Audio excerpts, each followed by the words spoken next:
পৃথিবীতে যতটি প্রাণ আছে প্রতিটি প্রাণকে মৃত্যুবরণ করতে হবে। সূরাত আলী ইমরানের 185 নম্বর আয়াতে আল্লাহ তাআলা ইরশাদ করছেন, কুল্লু নাফসিন যায়িকাতুল মাউত।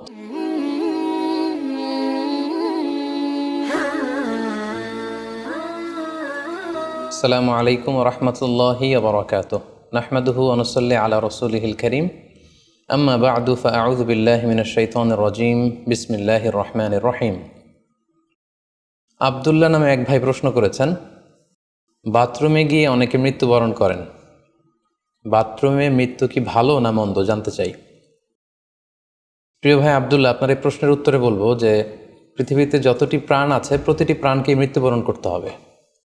সূরাত আলী ইমরানের 185 নম্বর আয়াতে আল্লাহ তাআলা ইরশাদ করছেন, কুল্লু নাফসিন যায়িকাতুল মাউত।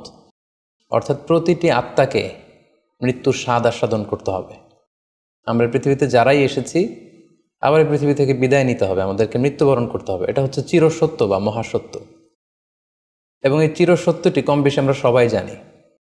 কিন্তু আমরা কোথায় মৃত্যুবরণ করব এ ব্যাপারে আমরা কিছুই জানি না। কিভাবে আমাদের মৃত্যু ঘটবে, কোন প্লেসে কোন জায়গাতে আমরা মরব এ ব্যাপারে আমরা কিছু জানি না। এবং সে ব্যাপারে সূরাতুল লোকমানের 34 নম্বর আয়াতে আল্লাহ তাআলা ইরশাদ করছেন, ওয়ামা তাদরি নাফসুম বিআইয়ি আরদিন তামুত ইন্নাল্লাহা আলিমুন খবীর। অর্থাৎ কোনো মানুষই জানে না, কোনো প্রাণী জানে না যে সে কোন প্লেসে কোন জায়গায় মৃত্যুবরণ করবে। এ ব্যাপারে শুধুমাত্র কেবলমাত্র আল্লাহ তাআলাই জ্ঞান রাখেন। ইন্নাল্লাহা আলিমুন খবীর, তিনি মহাজ্ঞানী এবং সব ব্যাপারে তিনি খবর রাখেন। তাহলে কোরআনের এই দুটি আয়াতের মাধ্যমে আমরা জানতে পারলাম যে আমরা প্রত্যেকেই মৃত্যু স্বাদ আস্বাদন করতে যাচ্ছি। আমরা মরবো এটা নিশ্চিত, কিন্তু কোথায় মরব, কোন জায়গায় আমাদের মৃত্যু ঘটবে, সংঘটিত হবে, এই ব্যাপারে আমরা কিছুই জানি না। এবার যদি আমরা সরাসরি প্রসঙ্গে আসি, সেটা হচ্ছে বাথরুমে গিয়ে যদি কেউ মৃত্যুবরণ করে, হ্যাঁ সেটা হতে পারে। বাথরুমেও কেউ মৃত্যুবরণ করতে পারে, এবং অনেক সময় আমরা শুনেছি যে বাথরুমে অনেকে ইন্তেকাল করেছেন, মৃত্যুবরণ করেছেন। এখন এই বাথরুমে মৃত্যুবরণ করা এটা ভালো কি মন্দ, এটা তিনি জানতে চেয়েছেন। আসলে বাথরুমের ভেতরে কেউ মৃত্যুবরণ করলে এটা ভালো মৃত্যু নাকি খারাপ মৃত্যু এ ব্যাপারে কোনো হুকুম দেওয়ার বা ডিসিশন দেওয়ার সুযোগ আসলে আমাদের নেই, কারণ এ ব্যাপারে ইসলাম আমাদেরকে কিছু জানায়নি। কারণ নিছক বাথরুমের ভেতর মৃত্যু যদি হয় তাহলে এটা খারাপ মৃত্যু বা খারাপ সাইন, সে জাহান্নামে যাবে, এরকম কথা বলার কোনো সুযোগ নেই। নিছক একটা নির্দিষ্ট জায়গায় কারণ মৃত্যুর কারণে এটা খারাপ মৃত্যু বা ভালো মৃত্যু বলে আসলে কোনো ধরনের সিদ্ধান্তে আসা যায় না। কারণ বাথরুমে নানাভাবে মানুষের মৃত্যু হতে পারে। কেউ হয়তো অজু করতে যেয়ে বাথরুমের ভিতরে মৃত্যুবরণ করেছে, অথবা কেউ গোসল করতে যেয়ে মৃত্যুবরণ করেছে, এটাও হতে পারে। অথবা প্রাকৃতিক কাজ সারতে যেয়ে বাথরুমে তার মৃত্যু হয়েছে। এর কোনোটির ক্ষেত্রেই এই মৃত্যুটি খারাপ মৃত্যু এভাবে কোনো সিদ্ধান্তে আসা যাবে না। সিদ্ধান্তে আসা যাবে এভাবে, অথবা ধারণা করা যাবে, প্রবল ধারণা করা যাবে এভাবে যে সে তার জীবনটা কিভাবে কাটিয়েছে। তিনি যদি ঈমানের উপর থাকেন, ইস্তেকামতের উপর থাকেন, আল্লাহ এবং আল্লাহ রাসূলের উপর দৃঢ় বিশ্বাসের উপর থাকেন, তিনি যদি সৎ কর্ম করে থাকেন এই পৃথিবীতে, তাহলে তার বিদায়টা, তার মৃত্যুটা ভালো মৃত্যু হয়েছে বলে আমরা প্রবল ধারণা রাখতে পারি। কিন্তু কে জান্নাতি হবে আর কে জাহান্নামী হবে এ ব্যাপারে শুধুমাত্র আল্লাহ তাআলা ডিসিশন দিতে পারেন। এক্ষেত্রে অনেকে একটি হাদিসের মিস ইন্টারপ্রিটেশনের কারণে এই ধরনের ধারণা করে থাকতে পারেন, যে হাদিসটি সহিহ বুখারীতে এসেছে। আল্লাহর হাবিব সাল্লাল্লাহু আলাইহি ওয়াসাল্লাম বলেছেন, ইন্নামাল আমালু বিল খাওয়াতিম। অর্থাৎ মানুষের কর্মফল নির্ধারিত হয় তার শেষ কাজের উপর ভিত্তি করে। তার শেষ জীবনটা যদি ভালো হয় তাহলে তার মৃত্যুটা ভালো হয়েছে বলে ধরা হবে।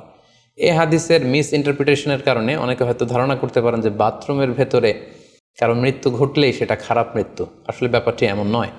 হাদিসে যে বিল খাওয়াতিম বলা হয়েছে, এর ব্যাখ্যা এসেছে যে বিল খাওয়াতিম মানে হচ্ছে মা ইয়ামালুহু ফি আখিরি হায়াতি। সেটা শেষ জীবনে কি কাজ করেছে সেটার উপর ভিত্তি করে তার মৃত্যুটা ভালো নাকি খারাপ এটা নির্ধারিত হবে।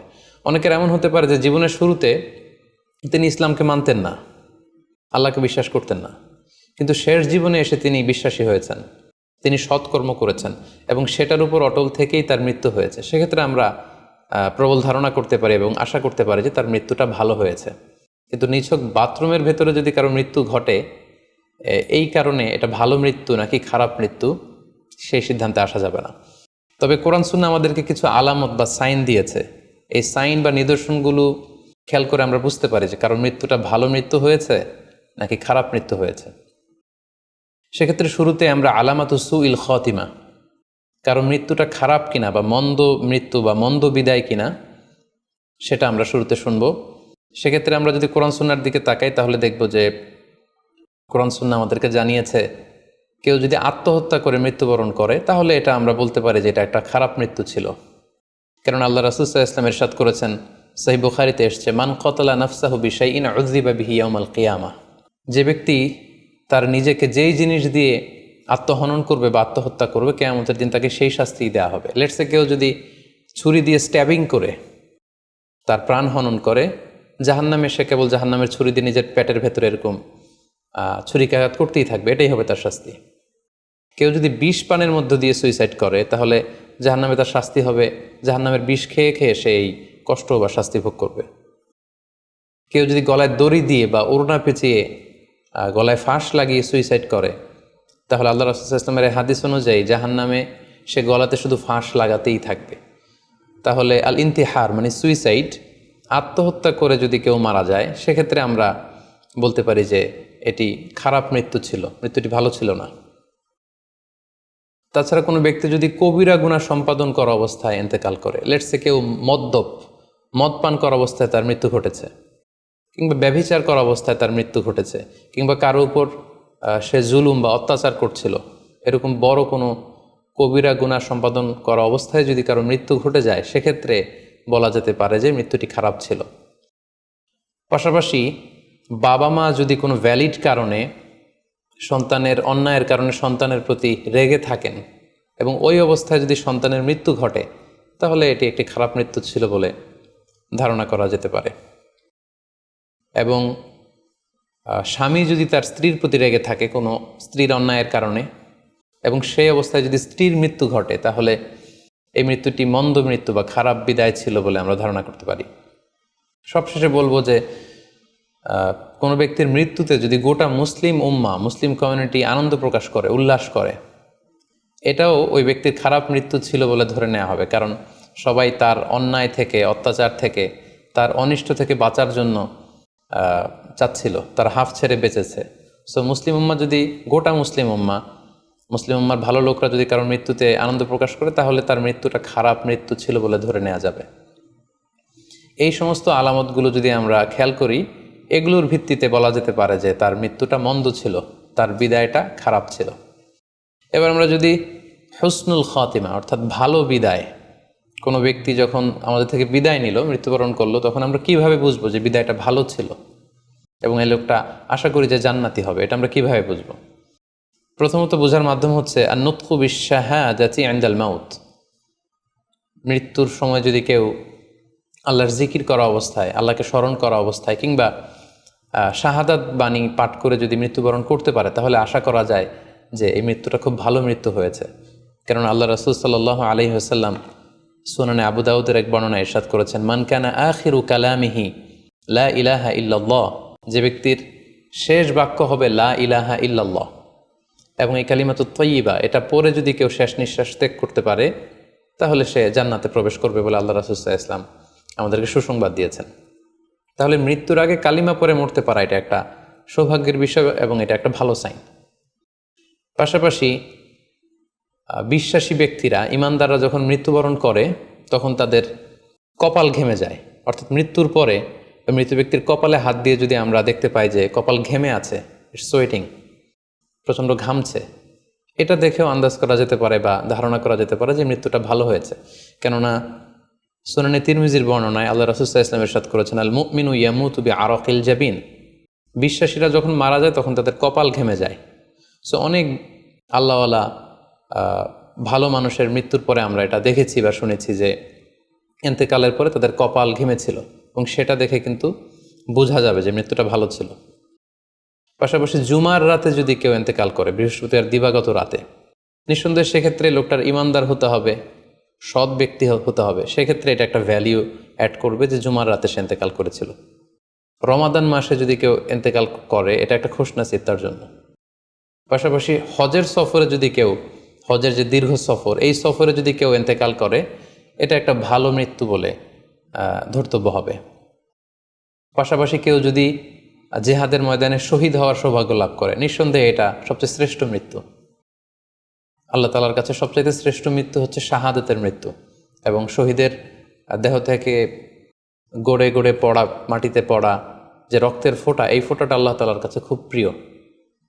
সো নিঃসন্দেহে শাহাদাতের মৃত্যু এটা পৃথিবীর শ্রেষ্ঠতম মৃত্যু।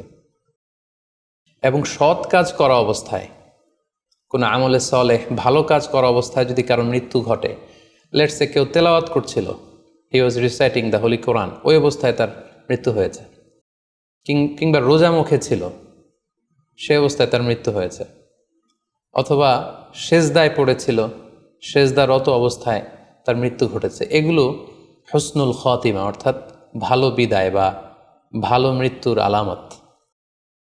তাহলে আমরা সুউল খাতিমা এবং আলামত হুসনুল খাতিমা কোন কোন আলামত দেখে আমরা বুঝবো যে মৃত্যুটা খারাপ মৃত্যু ছিল, এবং কোন কোন আলামত দেখে আমরা বুঝবো যে এটা ভালো মৃত্যু ছিল, কোরআন সুন্নাহর আলোকে সেগুলো আমরা জানতে পারলাম। এর কোথাও কিন্তু বাথরুমের ভেতরে মৃত্যুবরণ করলে এটা ভালো মৃত্যু বা খারাপ মৃত্যু, এর কোনোটাই কিন্তু সিদ্ধান্তে আসা যাচ্ছে না।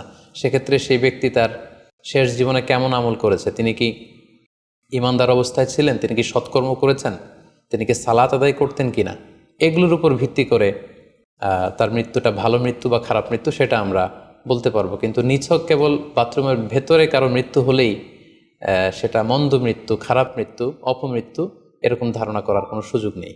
আশা করি আপনি প্রশ্নের উত্তর পেয়েছেন।